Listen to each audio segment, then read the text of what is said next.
Bonjour et bienvenue dans les règles en vidéo de Planet Unknown. Notre Terre est à court de ressources. Il nous faut trouver une nouvelle terre d'accueil afin d'y accueillir toute l'humanité. On vient justement de découvrir une nouvelle planète et vous êtes en charge de sa terraformation. Votre objectif ? Devenir la meilleure corporation en développant votre planète inconnue. Remplissez-la judicieusement, puisqu'en fin de partie, chaque ligne et chaque colonne entièrement remplie de tuiles vous rapportera des médailles, qui sont vos points de victoire. Récupérez des modules de survie, débarrassez-vous des météorites, et n'oubliez pas de garder un œil sur les corporations adverses.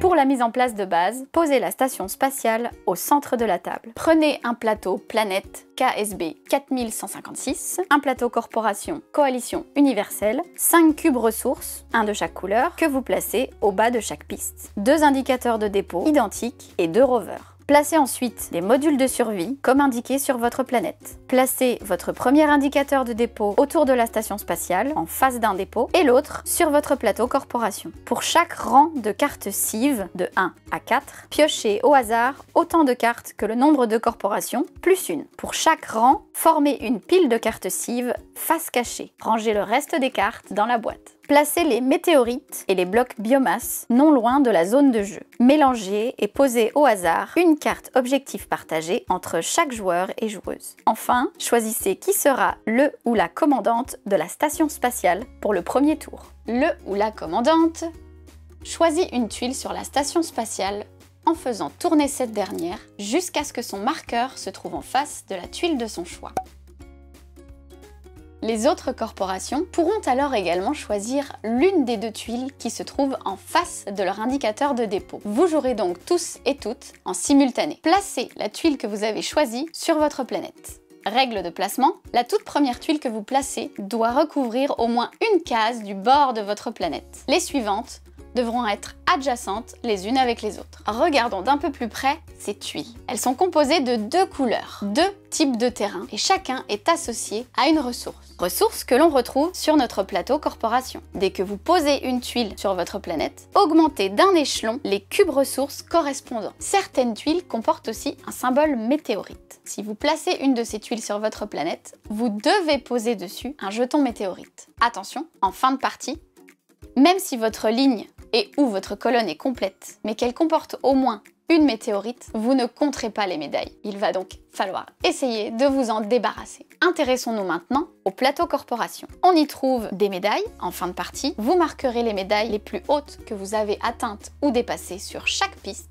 On y trouve également des bonus de synergie. Lorsque vous atteignez l'un de ces bonus, augmentez de nouveau d'un échelon un cube sur n'importe quelle piste, y compris celle-ci. Maintenant, quelles sont leurs caractéristiques propres? La piste de civilisation. Lorsque vous avancez votre cube sur un palier de cives, prenez toutes les cartes cives du rang correspondant, choisissez celle qui vous intéresse le plus et reposez le paquet face cachée. Ce sont des bonus, certains sont immédiats, d'autres à conserver pour la fin de partie. La piste eau. Une règle spécifique s'applique à cette piste. Pour faire avancer le cube eau, au moins une des cases eau de votre tuile doit recouvrir une case glace de votre planète. D'autres tuiles peuvent recouvrir la glace, et les tuiles d'eau peuvent être posées ailleurs. Mais dans ce cas, vous n'augmenterez pas le cube sur sa piste. La piste biomasse. Lorsque vous avancez votre cube sur un palier de biomasse, prenez un bloc biomasse et placez-le immédiatement sur votre planète en suivant les règles normales de placement. Attention, ces blocs, ne comprenant pas de ressources, ne font pas avancer votre cube biomasse. La piste rover, c'est elle qui vous aidera à récupérer les météorites. Lorsque vous avancez votre cube sur un palier de rover, placez immédiatement un de vos rovers sur n'importe quelle case de la dernière tuile que vous venez de placer. Si cette tuile contient une météorite, vous pouvez placer le rover directement dessus afin de la récupérer immédiatement. Les valeurs des échelons suivants sont des points de déplacement de rover. Lorsque vous avancerez de nouveau votre cube rover, déplacez votre rover d'un nombre de cases égal ou inférieur à ce nombre. Vous débloquerez probablement un second rover plus tard dans la partie. Lorsque vous devrez les déplacer, répartissez les points de déplacement entre vos 2 rovers. Vos rovers peuvent se déplacer sur les tuiles et sur les cases non recouvertes de votre planète. Lorsqu'un rover passe ou s'arrête sur une météorite ou un module de survie, récupérez cet élément et placez-le sur votre plateau corporation. Ils vous rapporteront des médailles en fin de partie. Rien ne vous oblige à récupérer les modules de survie. Vous pouvez les recouvrir avec une tuile et les écarter de la partie. La piste technologie. Lorsque vous avancez votre cube sur un palier de tech, vous débloquez une puissante technologie qui peut être utilisée à chaque tour jusqu'à la fin de la partie. Par exemple, en débloquant le premier niveau, vous ne serez plus obligé de placer vos tuiles adjacentes les unes aux autres. Il y a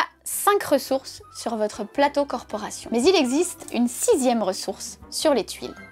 Il s'agit de l'énergie. Puisqu'elle n'a pas de piste, elle va agir comme un copieur. Lorsque vous placez une tuile avec une ressource énergie, repérez les terrains qu'elle touche, choisissez-en un et avancez le cube de la piste correspondante. Attention, si vous copiez de l'eau, peu importe que l'eau ou l'énergie soit sur de la glace ou non, vous avez exceptionnellement le droit d'avancer le cube eau. Dès que vous avez tous et toutes placé votre tuile sur votre planète et augmenté les cubes des pistes correspondantes, la personne suivante dans le sens horaire devient le ou la commandante et un nouveau tour commence. La fin de partie intervient de 2 manières différentes. Soit les 2 piles d'un secteur sont entièrement vides, soit l'un ou l'une d'entre vous ne peut placer aucune des tuiles en face de son dépôt. Il ou elle choisit tout de même une tuile, ne la place pas sur sa planète, mais augmente les cubes des pistes correspondantes. Les autres jouent leur tour normalement. On passe alors au décompte des médailles. Chaque ligne et chaque colonne complète et sans météorite rapporte des médailles. Pour chaque piste de ressources, gagnez autant de médailles que la valeur de médaille la plus élevée atteinte ou dépassée par votre cube. Gagnez des médailles pour les météorites et pour les modules de survie que vous avez récupérés. Vérifiez les médailles de vos cartes cives fin de partie. Enfin, gagnez des médailles si vous remplissez les conditions des objectifs partagés en comparant votre planète et celle de vos voisins ou voisines de gauche et de droite. La corporation avec le plus de médailles remporte la partie. Voilà, vous savez jouer à Planet Unknown. À bientôt dans une prochaine vidéo.